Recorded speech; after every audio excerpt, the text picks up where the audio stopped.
everybody, what is up? It is back day. Here in the gym, trying to grow a big back. You know how it is. Nice. So this is actually a really good workout today. Just 3 back exercises, 4 shoulder exercises. This is like my pump midway through the back workout, so yeah, killer lift. We're about to get into some serious shit. Damn. Back at your usual C4. Yep, always starting out the lift with some C4. You know, I say always, but honestly, sometimes I'll make it up and then forget to even drink it because I just like get right into my workout. But the most important thing is to be well fed and well hydrated above getting your pre-workout. But once you do both of those things, then pre-workout's just another good thing to stack right on top of it all. Alright, man. Best body part to create a classic physique, the back. Alright, the reason C-Bum is killing the stage, or was, I guess he's retired, whatever. We'll see next year. But yeah, starting off with T-bar rows, 3 sets of 13. This is a really good one, guys, for just pre-exhausting your back. It's chest supported, so you don't have to worry about your lower back hurting at any point. You're able to just drive right through, get a really good stretch on the back. This is definitely my favorite one to start off with. And then next, moving right into these lat pull downs. This is another great one. And I like to do these ones back to back because the first one you're pulling in and then this one you're pulling down. So it's kind of like 2 different motions, and then you do them both first. So it's like you just hammer them both at the beginning of your workout. These are super great. I love these, man. This is like even though there's a ton of a ton of machines you can use and a ton of attachments, I think nothing beats the classic, just the fucking bar and the cable. I think there's a lot of work to be done here. I think there's a lot of work you can get out of doing this, especially over like just regular pull-ups. I don't know what it is, but I just always loved cable pull-downs. But form is really important here. 3 sets of 13, and when you're doing these, guys, the most important thing is to imagine that your hands are like meat hooks or something. You know, you don't want to feel like you're pulling the bar down with your arms. You want to feel like you're just pulling your elbows down around your back, like you're trying to touch elbow to elbow or something, and then you're just going to feel your back contracting over and over without really killing your arms. I think that's a much bigger issue in maybe newer lifters, but I know a lot of guys have been going to the gym for years and they just do not have a very good back, and it's because they don't know how to engage it properly when they're doing these lat pull downs or rows. So it's really about shooting those elbows back on every back exercise. Just pay attention to your elbows.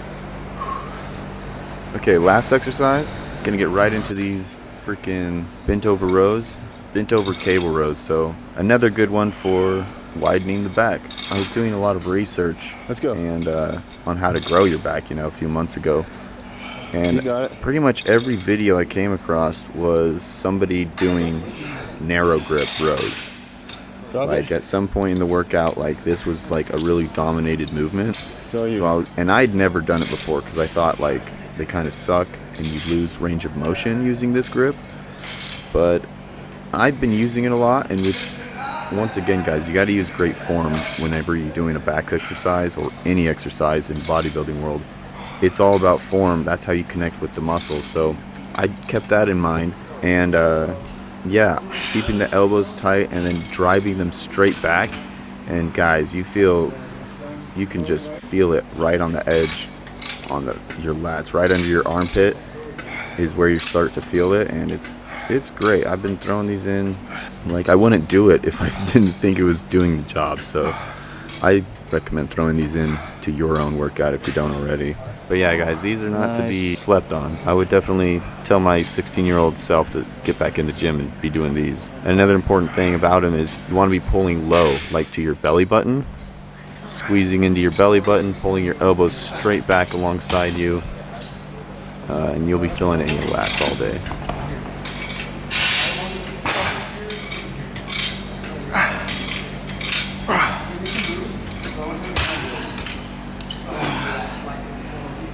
But that's everything for back. We're gonna get started on shoulders now. And we decided to start with rear delts. Rear delts are normally people's weak point, and I myself am guilty of having, slightly weak delts. I'd say mine aren't really that weak in proportion to how they look to my body, at least. Some people just don't even have any rear delts at all. But yeah, hammering, whatever you do first in your exercise, I feel like you can slightly do it the best. Like you're gonna have the most energy at the beginning, so whatever exercise you do first kind of gets prioritized. That's why we decided, let's hit our weakest point first and go all out. That's just kind of the idea here. Everything is 3 sets for about 13 reps, by the way, and those cable rear delts get you real warmed up for some lateral raises. So coming right into some side laterals, 3 sets of 13, going to failure. I pretty much do more than 13 reps every time. I just use 13 as a number, but I just go until I literally can't go anymore. And if you guys watch any bodybuilders like Jay Cutler, he's a really good one that I like to watch, and he'll say the same thing. Like he always says like 12 reps or some shit, but it's just an idea. You're going to muscular failure because you have to stimulate muscle growth, and that has nothing to do with a number per se, but roughly being in like the 13 range is the right amount of intensity to rep that you need. So you don't want to get any less than about 8 reps, but you don't need to be getting any more than like 15. And whenever I start these, I just start off with really good form and just try to keep that as long as I can, and then just use shitty form and keep the intensity going, keep the shoulder burn going. I'll start swinging, I'll start hopping up a little bit, but anything to keep that intensity continuously going a little longer, pushing that edge a little further. That's what's really building the intensity up. After those, that brings us over to these, I forget what these are called, but you can do these with both your hands and use like a curl bar or a straight bar, just like pull straight up. But that's the old school way of doing it. I like to do it more like this, like you're starting a lawnmower, and you can just see my shoulder, how tight it's getting. This is like a really weird movement, but you start doing it a couple times and you just feel your shoulder tighten up, and it's a pretty good squeeze contraction going on there.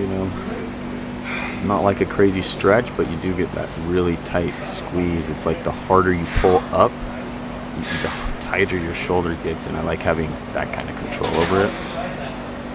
Nice, sure.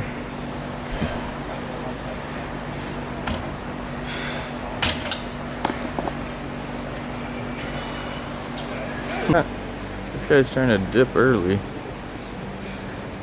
I'm like, one more machine. You're saying I'm saying that? Okay, this is gonna end it for shoulders. Yes. Very good. We didn't even know. Like I said, I didn't think we were gonna do another one. Then we were like, fuck, we can't do shoulder day and not do shoulder press. So we came over here to this machine, and I don't really like this machine. And shoulder press in general is really a hit or miss because it's so rough on your shoulders that if you're not locked into a good position where you can push without feeling any pain, at some point you start to like feel that pain in your shoulders and in the wrong places, and that's the last thing you want on shoulder day. So if you do these, like, see, Kyle's using a different machine here. It's just right next to the one I was using, but I didn't even like this one. I like to use, there's a different machine they have in here that's plate loaded, and we were lazy trying to stay away from the plate loaded machines today. Yeah, so we paid the price on that.